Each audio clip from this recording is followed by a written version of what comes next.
What you are about to hear is a story that ripped through the internet and shattered the illusion of a picture-perfect marriage. It's a story about the fragility of trust and the terrifying speed at which a private betrayal can become a public spectacle. For Clara Sterling, the ICU was supposed to be a place of healing, a sterile sanctuary where doctors fought to save her and her unborn child. But just a few miles away, her husband, Matthew Thorne, was making a decision that would redefine the word heartless. He wasn't at a chapel praying. He wasn't frantically calling family. He was in a luxury jewelry store buying a diamond ring. And he had no idea that a silent witness, a single security camera, was about to become the prosecutor, judge, and jury in the court of public opinion. The scent of lavender and freshly painted walls hung in the air of what was soon to be the nursery. Clara Sterling, her belly a perfect, taut sphere beneath her oversized cotton t-shirt, ran a hand over the smooth, pale yellow paint. It was the color of soft morning light, of ducklings, of hope. At 34 weeks pregnant, every day felt like a small miracle, a step closer to meeting the little life that hiccuped and kicked against her ribs. Her husband, Matthew Thorne, stood in the doorway, his silhouette framed by the hall light. He was handsome in that sharp, tailored way that bespoke success. A jawline that could cut glass, eyes the color of steel, and a portfolio in investment banking that afforded them this beautiful suburban home. "It looks amazing, sweetheart," he said, his voice smooth as polished mahogany. But his eyes weren't on the room. They were on the screen of his phone, his thumb swiping in a rhythmic, distracting motion. A flicker of the familiar unease pricked at Clara. Lately, Matthew had been distant. He called it work stress, the pressure of a big merger. He was home less, and when he was tethered to that glowing rectangle, his smiles not quite reaching his eyes. She tried to talk to him about it, but he would just kiss her forehead, call her his beautiful, hormonal warrior, and promise that after the deal closed, it would be all about her and the baby. She chose to believe him. She had to. Their life was built on that belief. They were the golden couple, the ones whose Christmas cards made other people envious. "I was thinking we could put the rocking chair right here," Clara said, gesturing to a corner. "So I can see the moon while I'm feeding her." "Sounds perfect, Chloe," Matthew mumbled, a ghost of a smile on his lips as he typed a rapid message. He looked up, finally pocketing the phone. "I've got to run back to the office for a bit. Final details. You know how it is." He didn't wait for a reply, just leaned in and gave her a peck on the cheek that felt more like a formality than affection. The front door clicked shut, and the silence of the house settled around Clara, a silence that felt heavier than it should. She shook off the feeling, attributing it to the anxieties of a first-time mother. She busied herself for another hour, folding tiny onesies and arranging them in a drawer, when a sharp, searing pain shot through her temples. It was blinding. Her vision swam, little black spots dancing in front of her eyes. A wave of nausea washed over her, and her hands began to tremble. She gripped the edge of the changing table, her breath coming in short, ragged gasps. Her blood pressure. The doctor had warned her to watch it. She fumbled for her phone, her fingers feeling clumsy and disconnected from her brain. She managed to dial Matthew. It went straight to voicemail. "You've reached Matthew Thorne. Leave a message." Panic, cold and sharp, seized her. She tried again. Voicemail. She called her younger sister, Sarah. "Clara? You don't sound right," Sarah said, her voice instantly laced with concern. "Sarah, something's wrong," Clara managed to whisper, the room tilting violently. The headache. I can't see properly. That was the last thing she remembered before the world dissolved into blackness. When Clara's eyes fluttered open, the first thing she registered was the incessant, rhythmic beeping of a machine and the sterile, antiseptic smell of a hospital. A clear mask was strapped over her face, feeding her oxygen. And 4 lines snaked into the back of her hand. She was in the intensive care unit. A kind-faced nurse with a name tag that read, Patricia, noticed she was awake. Easy now, Clara. You're at St. Jude's General. You have a severe case of preeclampsia. Your blood pressure was dangerously high. We're monitoring you and the baby very closely. The baby? A fresh wave of terror, stronger than any headache, crashed over her. Is my baby okay? The baby is stable for now, but we are taking this hour by hour, Patricia said gently. Your husband is just outside. He's been a wreck. A moment later, Matthew was there, his face a mask of worried concern. He rushed to her bedside, taking her free hand in his. His was cold. Oh, Clara, my God, you scared me to death, he murmured, his voice thick with emotion. He looked the part of the devoted husband perfectly. He kissed her hand, his steel-gray eyes welling with what looked like tears. I was in a meeting. My phone was on silent. I saw Sarah's texts and came as fast as I could. I'm so sorry I wasn't there. Relief, warm and profound, flooded Clara's system, pushing away the tendrils of doubt. Of course, a meeting. That explained it. He was here now. That's what mattered. Her sister, Sarah Jenkins, burst in moments later, her face pale and her eyes red-rimmed. She hugged Clara carefully, then turned her sharp gaze on Matthew. Sarah, a no-nonsense investigative journalist, had never been fully charmed by Matthew's slick persona. She found him too polished, too perfect. Where the hell were you, Matthew? Sarah asked, her tone clipped. I told you, I was in a deal-closing meeting. My phone was off, he replied, his voice laced with indignation, as if offended she would even ask. My priority is right here, with my wife. He ran a hand through his hair, looking every bit the distraught husband. He paced the small room, updated the doctors, and held Clara's hand, whispering reassurances.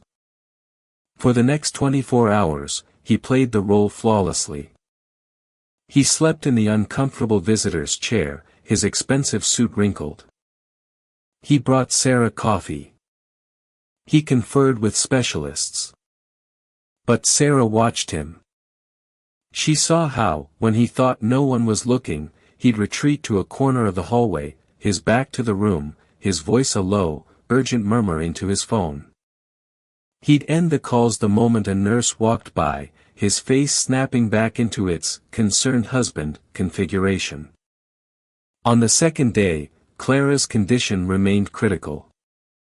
The doctors were discussing the possibility of an emergency delivery to save both her and the baby. The stress in the room was a tangible thing. Around noon, Matthew stood up and stretched. I need to get some air, he announced, his voice strained. And I have to make one quick, unavoidable work call to delegate my responsibilities for the next few days. I'll be back in an hour, tops. Sarah, you won't leave her side? Of course not, Sarah said, her eyes narrowing slightly. I love you, Clara, Matthew said, leaning over to kiss his wife's clammy forehead. Clara was sedated and barely stirred. I'll be right back. He walked out of the ICU, his stride purposeful. He didn't go for a walk. He didn't go to his office. He got into his sleek black Audi A8 and drove downtown, away from the hospital, away from his critically ill wife and unborn child. His destination was a place of glittering diamonds and hushed luxury, the flagship store of Van Cleve & Compin Jewelers. Van Cleve & Compin was a name synonymous with old money and new love. Its storefront on the city's most expensive street was understated yet imposing, with thick glass windows displaying a single breathtaking necklace on a velvet bust. Inside, the air was cool and smelled faintly of jasmine. The carpets were so plush they seemed to absorb sound, creating an atmosphere of reverent silence. Maya Schmidt, a 23-year-old art history student working part-time, was polishing a glass display case when Matthew Thorne walked in. She recognized his type immediately, wealthy, confident, and accustomed to getting what he wanted. He wore his tassel loafers like a badge of importance, his brow furrowed, and his movements impatient. "Can I help you, sir?" Maya asked, her customer service smile firmly in place. "Yes," Matthew said, his eyes scanning the displays of engagement rings. "I need something exceptional. Classic, but with a statement.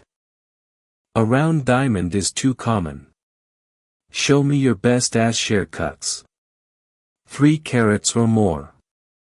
He was decisive, his gaze sweeping over the proffered trays with an appraiser's coldness.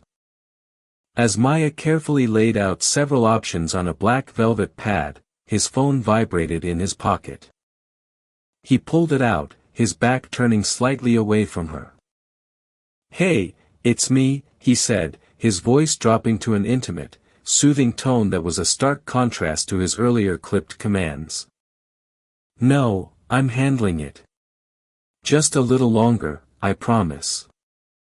"Yes, I know. I miss you too, more than you know." Maya, despite herself, overheard snippets. She tried to busy herself, focusing on the fire within the diamonds, but the conversation was impossible to ignore. A man buying an engagement ring while murmuring sweet nothings into the phone wasn't unusual, but something about his demeanor felt off. There was a frantic, almost desperate energy about him. "This one," he said, suddenly pointing a manicured finger at a stunning platinum set ring.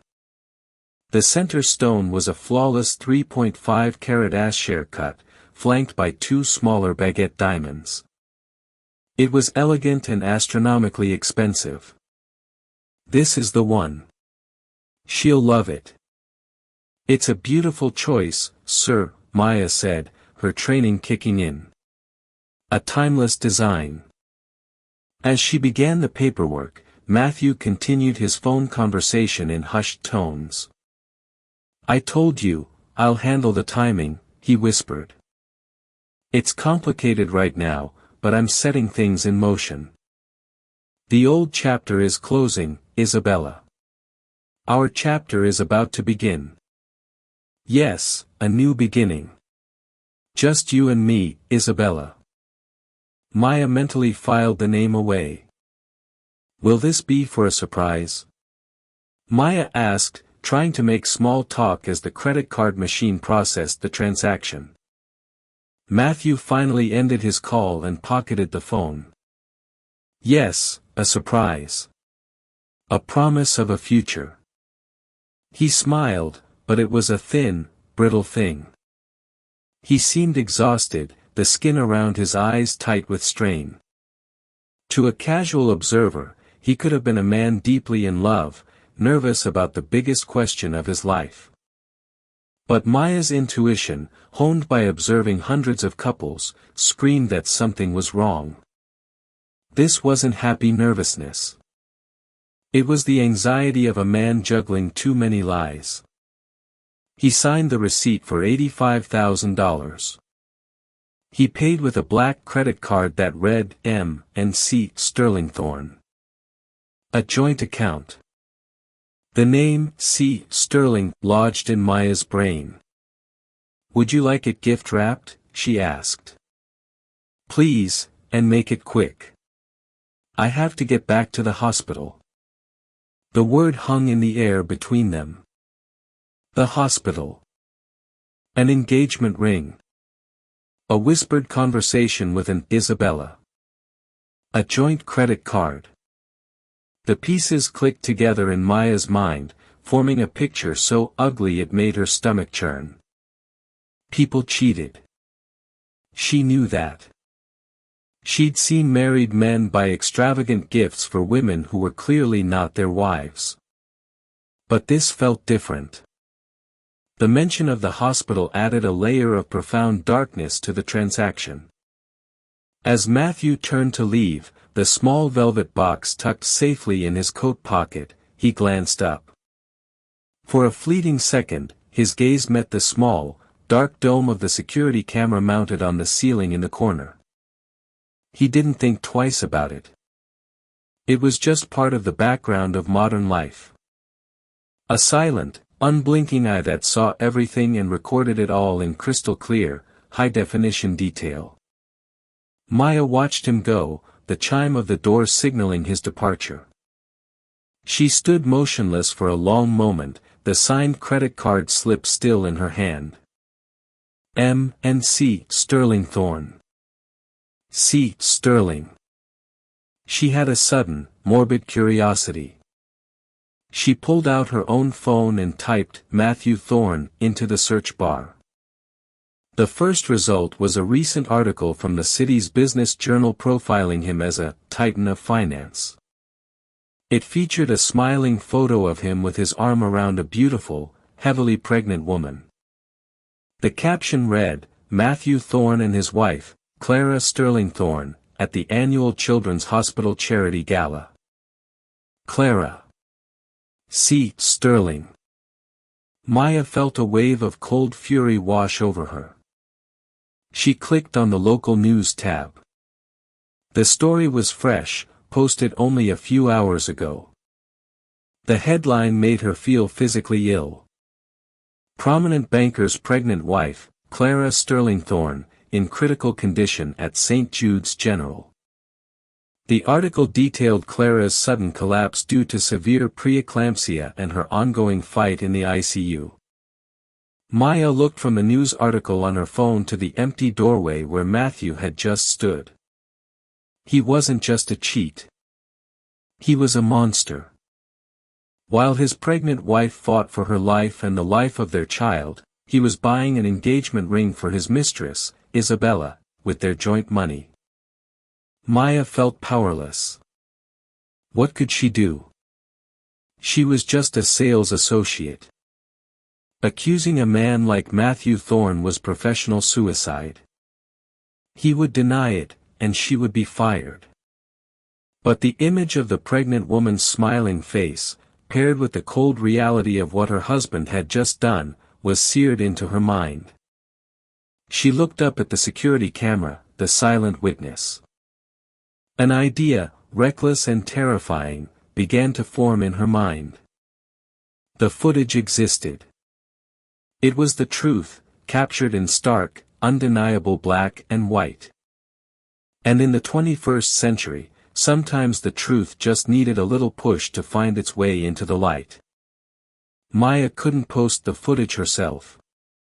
Van Cleve and Compin had a draconian social media policy, and her login credentials for the security system were logged. Direct action would lead back to her in minutes.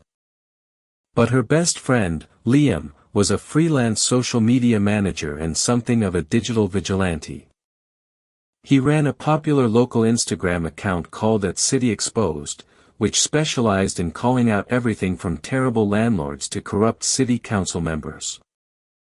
That evening, Maya met Liam for coffee, her hands still trembling slightly.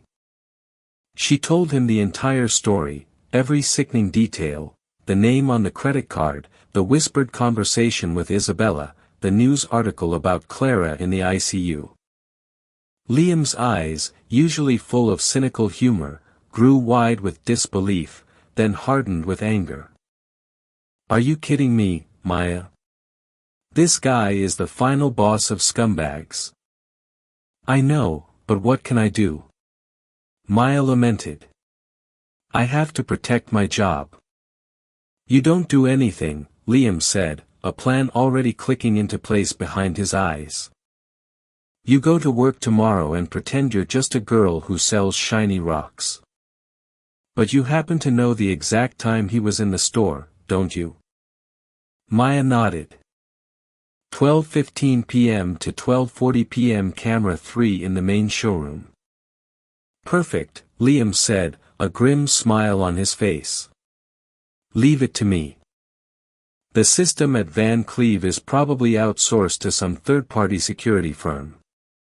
Their firewalls are probably as weak as this guy's moral character. I'm not going to hack it. I'm just going to socially engineer my way into getting a maintenance review of the footage. An anonymous tip from a concerned competitor about a potential internal theft. They won't even know what I'm looking for. Liam was better than his word. Within hours, through a series of bluffs and technical jargon thrown at a low-level security technician in a call center halfway across the world, he had the clip.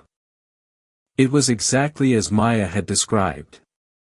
The video was sharp, the audio surprisingly clear, thanks to the discreet microphone near the sales counter. It captured Matthew's hushed, intimate phone call with Isabella, his cold selection of the ring, and the final, damning words, I have to get back to the hospital. Liam didn't post it immediately. He waited for the perfect moment. The next morning, a local news channel ran a follow-up piece on Clara, a human interest story with a plea for public support. It painted a heart-wrenching picture of a young mother-to-be fighting for her life. The public sympathy was at its peak. That's when Liam struck. He uploaded the 2-minute video to @City Exposed with a simple, devastating caption. This is Matthew Thorne.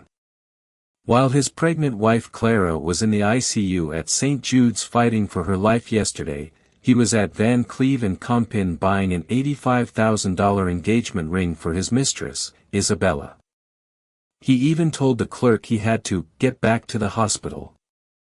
He paid on a joint card. Justice for Clara Matthew the Monster. The effect was not like a spark on Tinder. It was like a lightning strike on a munitions depot.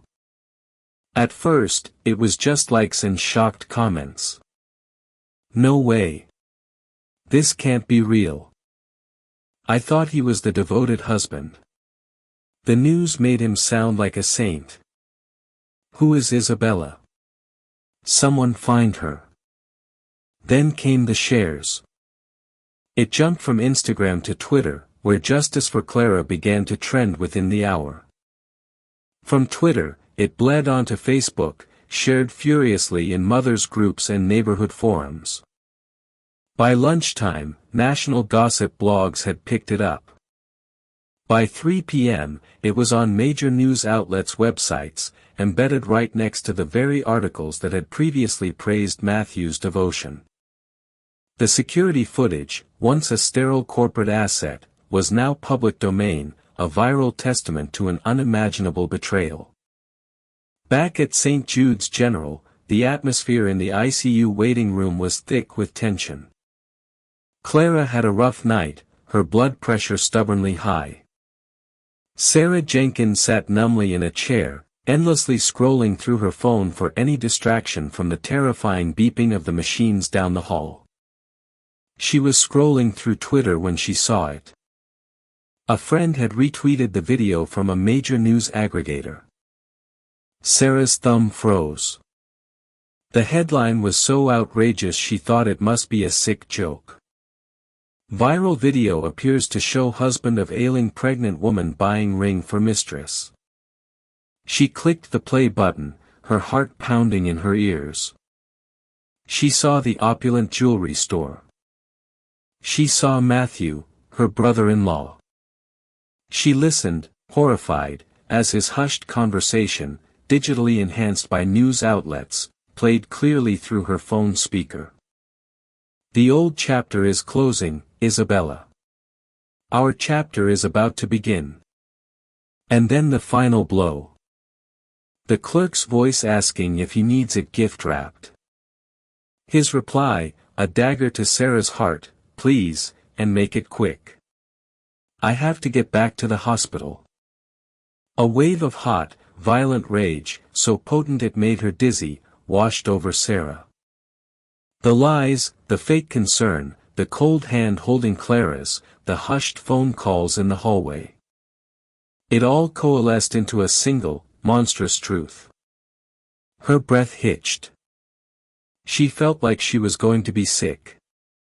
Her first instinct was to storm into Clara's room, where Matthew was currently sitting, and physically attack him. But she looked towards the ICU, towards her fragile sister, and knew she couldn't. A scene could literally kill Clara.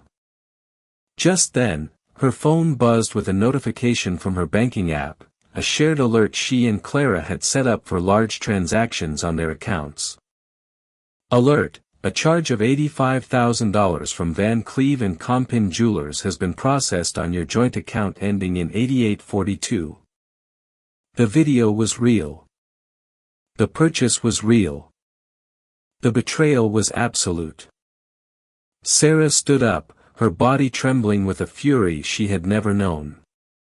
She put her phone in her pocket, took a deep, steadying breath, and began walking towards the small, private waiting room where she knew Matthew sometimes went to make his calls. She wasn't going to scream. She wasn't going to cry. She was going to confront him, and she was going to dismantle him, piece by piece. The viral storm had made landfall, and she was about to bring the hurricane directly to his door. The private waiting room was a small, soulless space reserved for families receiving bad news. Matthew was in there, pacing, his phone pressed to his ear. He looked cornered, his charming facade stripped away to reveal a raw, ugly panic. The viral video had reached him, and his world was imploding in real time. Isabella, just listen to me, he was hissing into the phone. Don't believe what you're seeing. It's a misunderstanding, a twisted smear campaign. Of course, I'm not with her. I told you we're separated. Why would I buy you a ring if I was still with her? Use your head. The door creaked open. Matthew spun around, his face ashen, to see Sarah standing there. Her expression was unnervingly calm, her eyes like chips of ice. You should hang up, Sarah said, her voice low and dangerously steady. Matthew's eyes widened. He quickly ended the call. Sarah, I can explain. Can you? She asked, taking a slow step into the room and closing the door behind her.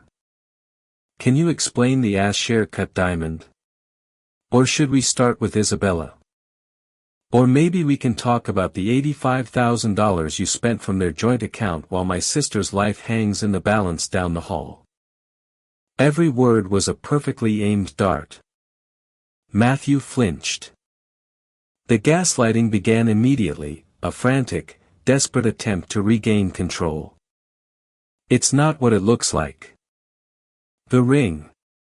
The ring is for Clara, he stammered, his mind grasping for a plausible lie. It's a push present. A surprise for when she gets better. To show her how much I love her, how much she means to me after all this. It was a pathetic, almost laughable lie, but he delivered it with the conviction of a seasoned manipulator. Sarah didn't raise her voice. She simply pulled out her phone and played the video. She turned the volume up so the audio filled the small room. The old chapter is closing, Isabella. Our chapter is about to begin. Matthew stared at the phone as if it were a venomous snake. The blood drained from his face. He had no defense against his own words. You are a piece of work, Matthew, Sarah said, her voice dripping with contempt. You stood in that room. You held her hand. You let the nurses call you a devoted husband. All while you were planning your new life with someone else. You are a parasite, and you did it on her dime. You don't understand the pressure I've been under, he began, shifting tactics to self-pity. The merger, the baby. It was all too much. Clara. She changed. It wasn't the same. She changed. She was growing your child. Sarah finally snapped, her icy composure cracking. While you were out whining and dining your mistress, she was at home, exhausted, setting up a nursery for the daughter you were about to have. She was probably blaming herself for your distance, thinking she wasn't being a good enough wife, all while you were feeding her a fantasy and planning your exit. The door to the waiting room opened again. It was Nurse Patricia. Her face, usually so warm, was stern. Mr. Thorne, the hospital's chief administrator, needs to see you. Now. And the media is gathering at the main entrance. Security will have to escort you out. The hospital, a massive institution, was now doing damage control. The scandal was a stain on their reputation. They wanted him gone. Matthew looked from the nurse to Sarah, his eyes darting around like a trapped animal. His public execution was underway. He was no longer Matthew Thorne, financial titan. He was Matthew the monster. Meanwhile, in a chic downtown apartment, a young woman named Isabella Rossi was staring at her own laptop, her hands shaking. The ring, the beautiful, promising ring, sat in its velvet box on her coffee table. An hour ago, it had been a symbol of her future. Now, it was a monument to a lie. Matthew had told her he was separated, that his wife was a vindictive woman dragging out the divorce. He'd never mentioned a child. He'd certainly never mentioned his wife was pregnant and in the ICU. The comments online were brutal, calling her a homewrecker, a monster just like him. But she hadn't known. She was a victim of his deceit, too, albeit a much less sympathetic one in the public's eye. Her own life was being torched by the shrapnel of his explosion. She saw the hashtag Justice for Clara. She saw Clara's picture from the charity gala, beautiful, glowing, and pregnant. A wave of profound shame and fury washed over Isabella. He hadn't just lied to her, he had made her an unwitting accomplice to one of the cruelest acts she could imagine. Back in the ICU, Clara stirred. The sedation was being lightened as her blood pressure had shown a slight, temporary improvement. Her eyes fluttered open, hazy and confused. "Matthew," she whispered, her voice raspy. "Is Matthew here?" Sarah, who had just returned from her confrontation, felt her heart break all over again. Her sister, in this state, was asking for the man who had just betrayed her in the most profound way possible. "He had to step out, sweetie," Sarah lied, her voice catching. She couldn't tell her. Not now. The shock could cause a spike in blood pressure that could be fatal. She squeezed Clara's hand. "I'm here. I'm not going anywhere." But the fragile peace was short-lived. A sudden, frantic alarm started blaring from the fetal monitor. The baby's heart rate was dropping precipitously. The placenta, damaged by the preeclampsia, was beginning to fail. A team of doctors and nurses rushed into the room. "We have to go now," the lead obstetrician commanded. "We're losing the baby's heartbeat. We need to do an emergency C-section. Right now." They began wheeling Clara's bed out of the room, a flurry of controlled chaos. As they rushed past the waiting area, Sarah caught a glimpse of Matthew being flanked by two large security guards, heading for a back exit, his face a mask of pure, selfish terror. Not for his wife or his child, but for himself. Their paths crossed for a split second. His desperate eyes met Sarah's furious ones. In that moment, a chasm opened between them, one filled with a diamond ring, a viral video, and the blaring alarm signaling the life of the child he had already abandoned. The operating room was a blur of blue scrubs and stainless steel. Sarah was left in the hallway, the sterile double doors swinging shut, leaving her with nothing but the frantic echo of the alarm and a gut-wrenching sense of helplessness. The life of her niece, a baby who hadn't even had a chance to take her first breath, was in jeopardy because of the stress and turmoil a selfish man had created. Inside, the medical team worked with swift precision. Clara was barely conscious. A curtain raised at her chest shielded her from the clinical reality of the surgery. She could only feel the tugging and pressure, hear the urgent, low-voiced commands of the surgeons. Her own life felt tenuous, a flickering candle in a storm. But her every thought was consumed by the tiny, silent life inside her. "Please be okay, please be okay," she chanted in her mind, a mantra against the rising tide of fear. Then, amidst the beeping and the medical jargon, a new sound cut through the tension. A tiny, weak, but defiant cry. "We have her. Baby girl is out," the doctor announced. "She's very small, very early, but she's breathing." A team from the NICU was ready, wrapping the impossibly small infant in blankets and whisking her away to an incubator. Clara, just before the full force of the anesthesia pulled her under, caught a glimpse of a tiny, perfect fist waving in the air. A profound, primal wave of love, so powerful it eclipsed everything else, surged through her. She named her Hope. While Clara and her daughter fought their separate battles in different wings of the hospital, the fallout for Matthew was swift and brutal. His firm, Thorne and Associates, issued a public statement citing a violation of their code of conduct and the irreparable damage to their reputation. They announced his immediate and permanent termination. His corporate credit cards were cancelled. His access to the office was revoked. When he arrived at the home he had shared with Clara, the locks had been changed.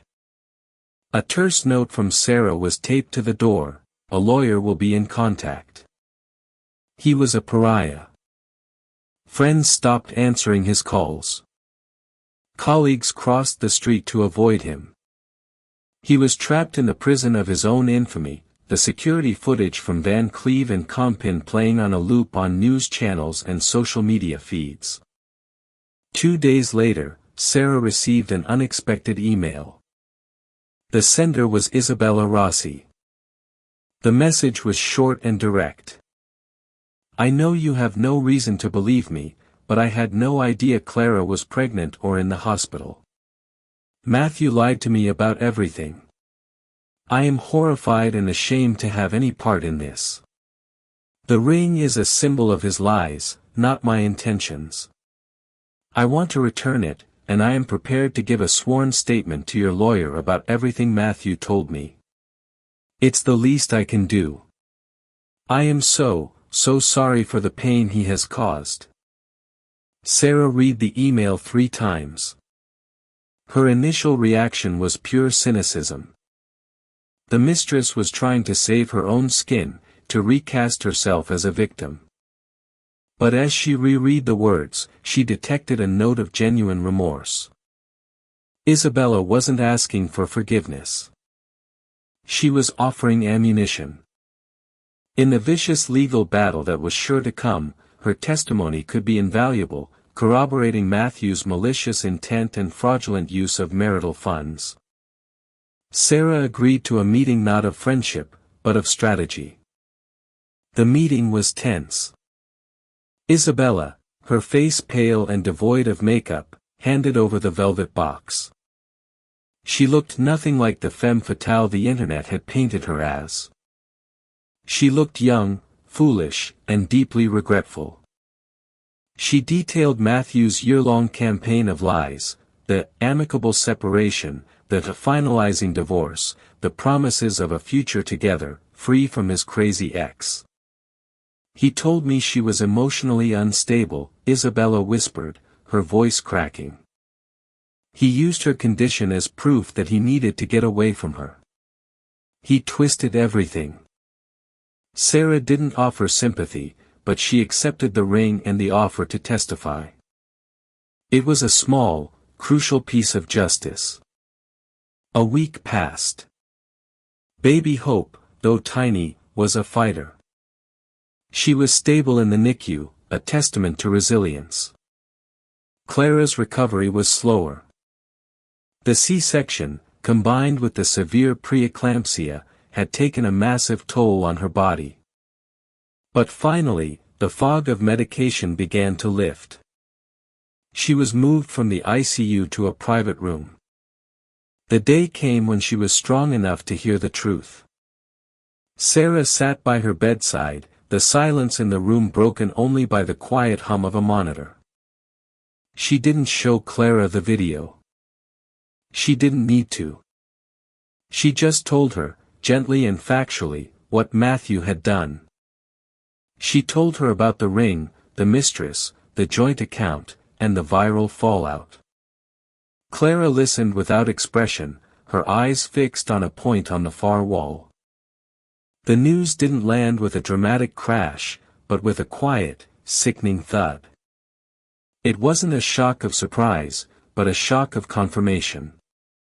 It was the final, devastating answer to all the small questions that had plagued her for months, the late nights at the office, the secretive phone calls, the emotional distance. It was the puzzle piece that made the entire ugly picture make sense. She didn't cry. Not then. A strange, cold calm settled over her.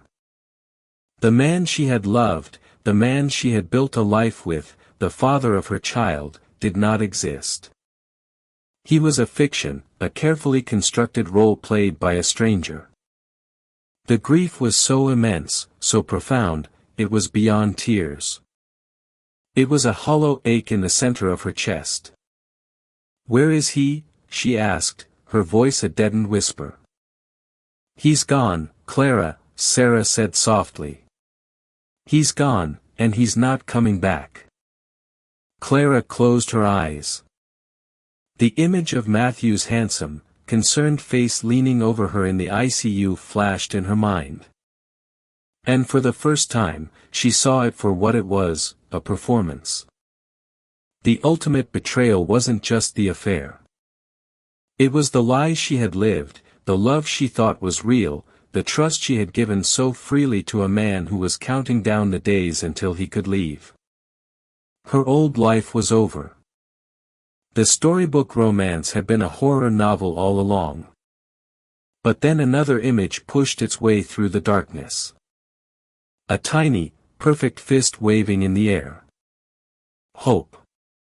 A single tear finally escaped and traced a path down her cheek. It wasn't a tear for the man she had lost, but a tear for the woman she had been. And as it fell, it felt like the first drop of rain after a long, devastating drought. The day Clara left the hospital, the world felt both muted and overwhelmingly sharp. The fluorescent lights of the hospital corridors gave way to a gray, overcast sky that seemed to mirror the landscape of her soul.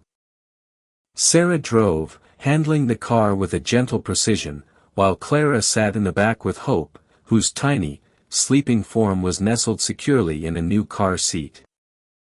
Every bump in the road, every horn from another car felt like a potential threat, a jolt to the fragile new reality she was holding in her arms. Walking through her own front door was a surreal experience. The house was the same, yet irrevocably different. The scent of lavender and yellow paint from the nursery was still there, but now it mingled with the ghosts of lies. She walked into the room she had so lovingly prepared, a room that had once been a symbol of shared anticipation. Now, it was hers alone. The rocking chair she had imagined Matthew sitting in was just a chair. The mobile of smiling moons and stars she had pictured them admiring together now seemed to mock her. For a moment, the weight of it all was crushing. She stood on the threshold, clutching her daughter, feeling like an intruder in her own life. Sarah, sensing her sister's hesitation, came up behind her and placed a warm hand on her shoulder. "It's your sanctuary now, Clara. His memory doesn't get to live here anymore. Only yours and hers." The first few weeks were a crucible. There were moments of profound, transcendent love as Clara learned the rhythms of her daughter, the unique cadence of her sleepy sighs, the surprising strength in her tiny grip, the way her eyes, the same deep blue as Clara's own, would lock onto her face. In those moments, the outside world and its traumas would melt away, leaving only the primal, fierce bond between mother and child. But the nights were long and haunted.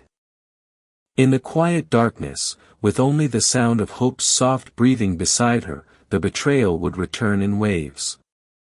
She would remember Matthew's smile, the specific way he used to brush a strand of hair from her face, and the memories would feel like acid.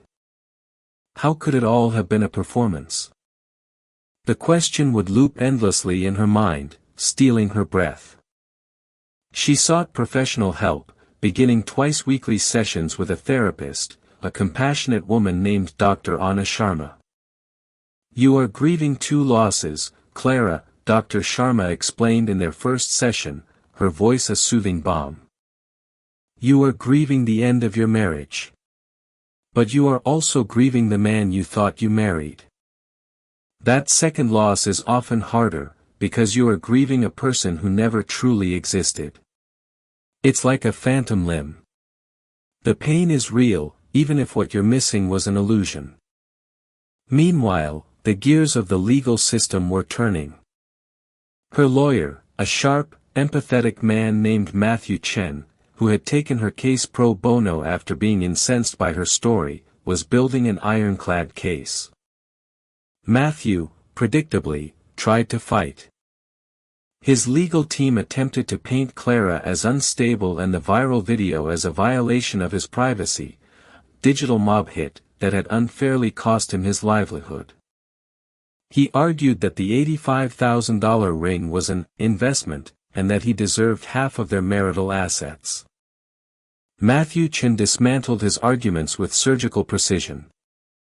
He presented Isabella Rossi's sworn deposition, where she tearfully recounted Matthew's elaborate lies about his finalized divorce and his emotionally volatile ex-wife. He presented the time-stamped hospital record showing Clara was in critical condition at the exact moment Matthew was whispering promises to Isabella over the phone. The final nail in Matthew's legal coffin was the morality clause in their prenuptial agreement, a standard clause Clara had barely registered when they signed it.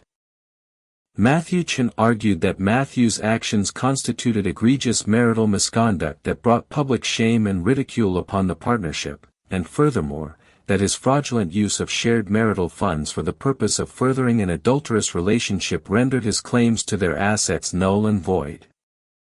The judge agreed. In a scathing final judgment, she awarded Clara full custody of Hope, the house, and the entirety of their shared assets, leaving Matthew with only his staggering personal debts and the public disgrace he had earned. Clara felt a flicker of vindication, but not joy. It was the closing of a painful chapter, but the book of her life remained wide open, its next pages terrifyingly blank. The letters started arriving a month after she came home. Sarah had set up a P.O. box to shield Clara from the media, but it quickly became a conduit for something else entirely. It started with a trickle, then became a flood envelopes of every shape and size, in handwriting ranging from shaky and elderly to bold and youthful. Clara would wait until Hope was asleep, then sit at her kitchen table, a cup of tea growing cold beside her, and read. "Dear Clara, I am 67 years old. My husband of 40 years left me for his secretary. He told everyone I had dementia. Your story made me feel seen. For the first time, I don't feel crazy. Thank you. I'm 24. My boyfriend cleaned out our joint savings while I was in the hospital recovering from a car accident. I've been too ashamed to tell anyone. You are so brave. You make me want to be brave, too. He did it to me while I was on my 3rd round of chemo. I found the receipts in his coat pocket. Reading about your strength gives me some of my own. We are survivors. Page after page, story after story. They were from every state, every walk of life. Women who had been betrayed in their most vulnerable moments, left to pick up the pieces in silence and shame. Clara wept as she read them, not for herself, but for them. For the sheer, staggering scale of this silent epidemic of private pain. She wasn't just one woman who had suffered a terrible wrong. She was part of a vast, unwilling sisterhood. One night, sitting on the floor of the nursery while rocking Hope's bassinet, surrounded by stacks of these heartfelt letters, the idea sparked. It wasn't a lightning bolt, but a slow, dawning realization. She had the resources from the settlement. She had a platform, whether she wanted it or not. She had this community of women reaching out from the darkness. She could connect the dots. She brought the idea to Sarah and Matthew Chin the next day. I want to start a foundation, she said, her voice stronger than it had been in months. I want to use the money to provide legal aid and crisis support for women in these situations. Women who don't have a morality clause in a prenup, who don't have family to take them in. We can call it the Hope Initiative. The name hung in the air, perfect and profound. The project gave her a purpose beyond her own healing. It was a way to alchemize her pain into something useful, to build something beautiful on top of the rubble. She reclaimed her own narrative with a single, carefully chosen television interview. She chose a respected journalist known for her integrity, a woman named Catherine Miles. They sat not in a sterile studio, but in the sunlit living room of Clara's home. Clara, dressed in simple, elegant clothes, spoke with a calm, unshakable dignity. She never once uttered Matthew's name. My story became very public, Clara stated, her hands folded in her lap. But what I learned is that my experience is not unique. The circumstances were extreme, but the core betrayal is something countless women endure in silence. The story is no longer about what was done to me. It's about what we can do for each other. The Hope Initiative is about giving women the resources to write their own next chapter, a chapter of safety, independence, and dignity. The interview was a masterclass in grace. She had taken the lurid, viral caricature of the wronged wife and replaced it with a portrait of a poised, powerful advocate. 5 years later, Clara stood on a brightly lit stage, a soft spotlight warming her face. The ballroom was filled with hundreds of supporters at the 5th annual gala for the Hope Initiative.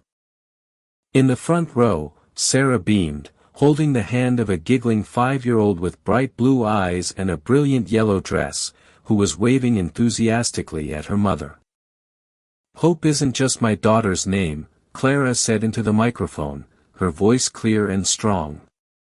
It's what this community gave back to me. It's what we, together, have given to over 5,000 women and their families. It's the proof that our stories don't end with betrayal. They begin with our resilience. The room erupted in a standing ovation. Later that evening, after the applause had faded, Clara knelt down in front of her daughter. "You were so good tonight, my little love," she whispered, tucking a stray curl behind Hope's ear. Hope threw her arms around Clara's neck. "I love you, Mommy. You're my hero."